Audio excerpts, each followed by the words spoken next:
une patricienne. Je ne suis pas celui qui s'éprend des fontaines, des sables d'or, des lacs, des lueurs incertaines, que l'horreur répand sur les bois. Et mon cœur ne s'éparpille pas dans les notes du cœur, qu'avec ses fleurs, ses eaux et ses firmaments chante la nature brutale, ironique et méchante. Car l'esprit n'est pas là. L'univers cache Dieu. Le décor ne dit rien du drame. Et ce milieu de rayons aveuglants, d'éphémère verdure, ne contient pas l'essence invisible et qui dure. Aussi, les jours de lutte et d'ennui, si j'avais, dolent, meurtri, navré d'avoir été mauvais, cherchant la foi qui sauve et l'art qui tranquillise, ce ne sont pas les chants qui me tentent. L'église, petite et froide et sombre et sans tableau au mur, mais d'un attrait plus haut et d'un pouvoir plus sûr. Là, tout parle.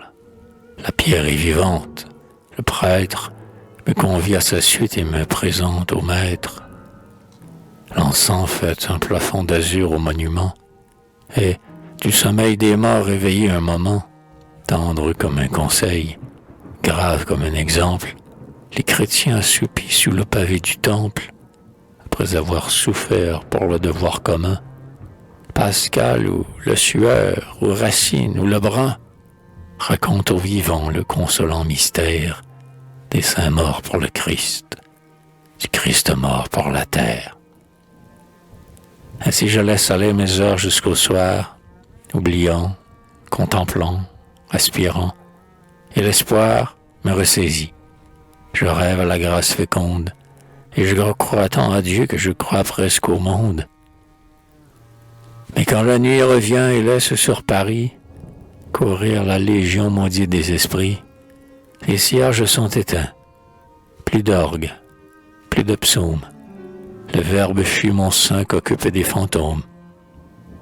Où trouver une voix qui m'a servi au beau, un astre familier qui veuille être un flambeau, pour confesser, malgré cette chair tentatrice, Paul et la Liguierie, Marie et Béatrice, pour être fort, pour être humain, pour être doux, il me faut une église encore.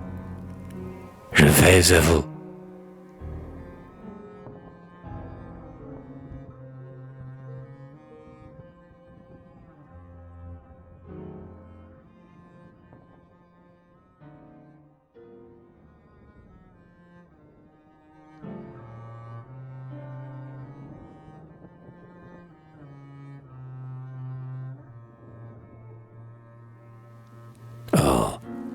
Le disciple ému vers son autel s'élance.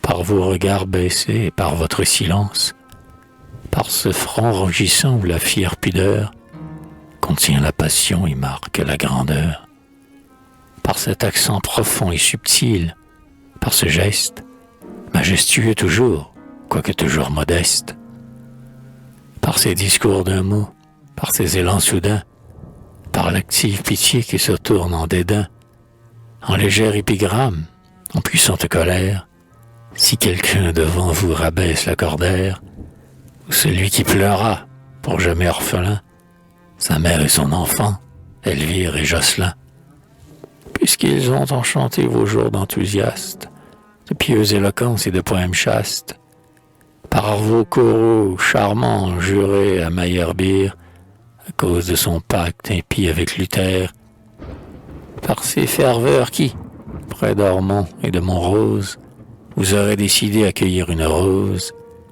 la rose de l'adieu, pour aller l'effeuiller sur le dernier chemin du roi Charles Ier, qui vous aurait jeté, enivrée et soumise, dans les processions de l'apôtre d'Assise, et qui, plutôt, sous l'œil effronté des Nérons, aurait, dans ce cerveau chrétien, jaloux d'affront, excité l'indomptable appétit des tortures, par cette royauté des consciences pures, qui sonderait sans peur l'abîme de l'enfer, et se perdrait peut-être à sauver Lucifer, par cette force étrange et mal dissimulée, d'enfant ou de lion, nature immaculée, où la grâce est un don moins encore qu'une loi. Clarté d'en haut, brillez sur moi, veillez sur moi. Veillez sans le savoir, sous la seule influence d'un entretien parfois et de votre présence. Je vivrai, j'agirai, je vous glorifierai. Et cet anniversaire en restera sacré si l'on me lit plus tard, comme on reparle encore de ce vendredi saint où Pétrarque vit l'or.